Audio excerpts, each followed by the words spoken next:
আজকে আমি রান্না করতে শুরু করেছি ঘন মসুরের ডাল। তো প্রথমে প্যানের মধ্যে একটু সয়াবিন তেল দিয়ে তারপরে মসুরের ডাল, পেঁয়াজ, কাঁচামরিচ, রসুন বেশি করে দিয়ে সুন্দরভাবে নাড়াচাড়া করে একটু ভেজে নেব।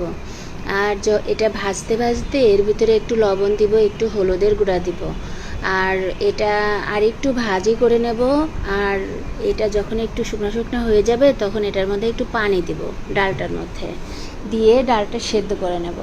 সেদ্ধ করে নিলে পরে মানে ডালের মধ্যে তো হলুদ তো একটু দিতেই হয় কালার হওয়ার জন্য। আর লবণ, হলুদ মানে স্বাদ মতো সব কিছু দিয়ে ডালটা সেদ্ধ হয়ে গেলে যখন ঘন ঘন হয়ে যায় তখন এটাকে সম্বার দিয়ে গ্রেভি একটা, যখন ডালটা অনেক গ্রেভি হয়ে যায় তখন ওটার মধ্যে একটু পানি দিয়ে ঢেকে দিতে হয়।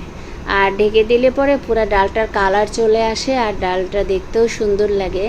আর যখন হয়ে যায় তখন একটু ধনিয়া পাতা সবুজ ওটা ছড়ায় দিলে পরে আর কিছুই লাগে না।